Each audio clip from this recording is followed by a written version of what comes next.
राहुल गांधी जो भारत को जोड़ने निकल पड़े हैं। पता नहीं क्यों मुझे एक बात समझ में नहीं आ रही है कि कांग्रेस ने क्या सोचकर इस पदयात्रा का नाम भारत जोड़ो यात्रा दे दिया है। और इसी पर कांग्रेस के कारनामे पर राहत इंदौरी जी की दो लाइनें याद आ रही हैं, सुनाता हूं। नए किरदार आते जा रहे हैं मगर नाटक वही पुराना चल रहा है। नमस्ते, मेरा नाम नितिश ठाकुर है और आप देख रहे हैं जनहित टाइम्स।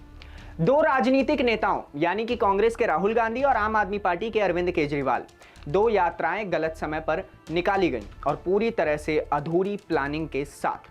कांग्रेस पार्टी की यात्रा तो पार्टी में आए इस्तीफों के दौर और बढ़ते अंदरूनी असंतोष के बिना सोची समझी प्रतिक्रिया के रूप में अधिक प्रतीत होती जा रही है। राहुल गांधी के नेतृत्व इसके दौरान मिली चुनावी हार और पार्टी के भविष्य के प्रति उनकी पूर्ण उदासीनता की कड़ी आलोचना हुई है। यहां तक कि कुछ लोग तो इसे मजाकिया तौर पर यहां तक कह देते हैं कि राहुल गांधी भारतीय जनता पार्टी के लिए सबसे बेहतरीन चुनाव प्रचारक हैं। अब जरा इसे ऐसे समझिए कि हाल ही में पार्टी छोड़ने वाले गुलाम नबी आजाद के इस्तीफे से निकला राजनीतिक संदेश तो शायद कमर तोड़ देने वाला आघात बनकर आया लगता है। राहुल गांधी की यह यात्रा उस तमिलनाडु राज्य के कन्याकुमारी से शुरू हुई है जहां कांग्रेस साल 1967 के बाद से ही सत्ता में नहीं है।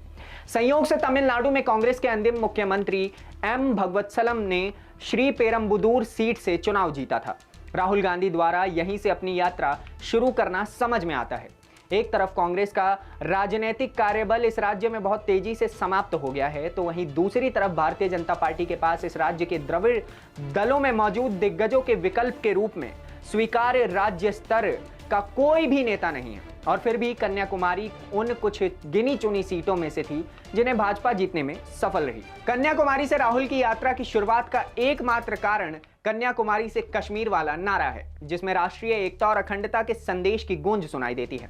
राहुल की यात्रा का विषय एक अखंड भारत के विचार को फिर से मजबूत बनाने वाला बताया जा रहा है। 150 दिनों से अधिक समय तक चलने वाली यह 3570 किलोमीटर लंबी भारत जोड़ो यात्रा गांधी परिवार के उत्तराधिकारी को खबरों में बनाए रखने के उद्देश्य से आयोजित की गई प्रतीत होती है, ताकि उनकी इस आलोचना को शांत किया जा सके कि कांग्रेस को एक ऐसे व्यक्ति द्वारा नहीं चलाया जा सकता है जिसे राजनीति के प्रति उदासीन माना जाता है, लेकिन फिर भी वह सिर्फ अपनी अधिकार संपन्न पात्रता के आधार पर पार्टी के शीर्ष पर है।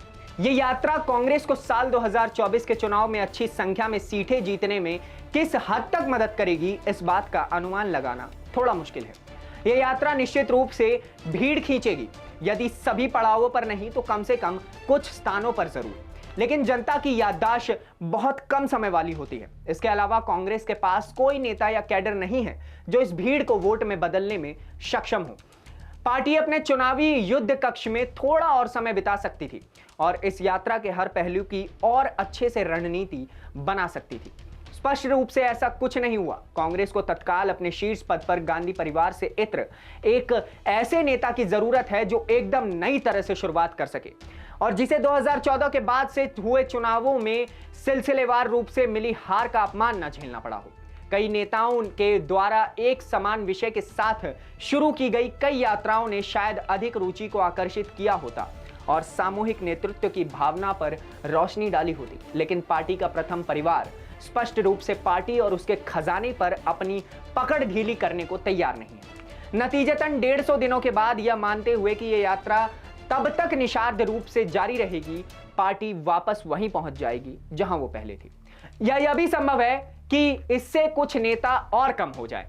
तो वहीं आम आदमी पार्टी के प्रमुख अरविंद केजरीवाल ने भी हरियाणा के हिसार स्थित अपने जन्म स्थान से मेक इंडिया नंबर 1 यात्रा शुरू की है।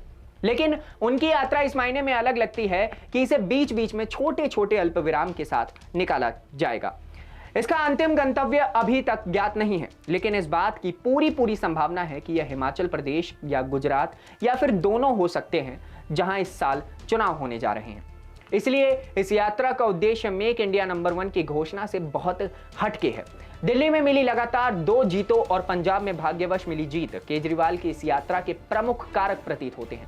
बिहार के सीएम नीतीश कुमार, जिन्होंने हाल ही में भारतीय जनता पार्टी से अपना नाता तोड़ लिया था, केजरीवाल की इस यात्रा को हरी झंडी दिखाने के लिए वहां मौजूद थे। यह संदेह के दायरे में कि क्या वह आम आदमी पार्टी को बिहार में चुनाव लड़ने देंगे।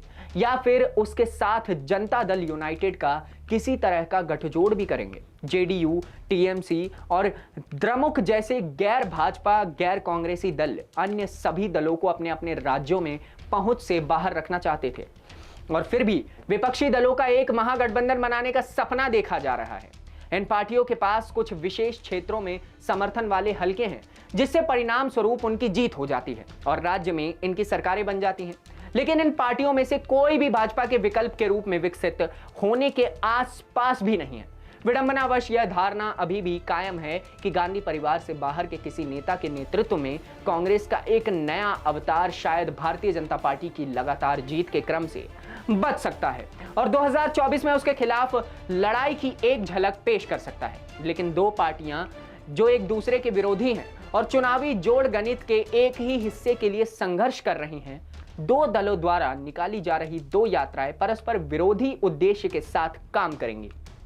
यह न केवल उनके उद्देश्यों को धूल धूसित करेगी, बल्कि विपक्षी दलों के महागठबंधन जो किसी मृग तृष्णा की तरह हर चुनाव से पहले प्रकट हो जाता है, दल को खड़ा करने के सभी प्रयासों को भी प्रारंभिक चरण में ही विफल कर देगा। चलो मान लिया कि कांग्रेस अपने इस यात्रा से कुछ हासिल कर ले, लेकिन भैया यात्रा तो अभी ढंग से शुरू भी नहीं हुई थी कि कांग्रेस ने रायता फैला दिया। कांग्रेस ने अपनी भारत जोड़ो यात्रा के बीच एक ऐसा ट्वीट कर दिया जिस पर सियासी बवाल खड़ा हो गया है।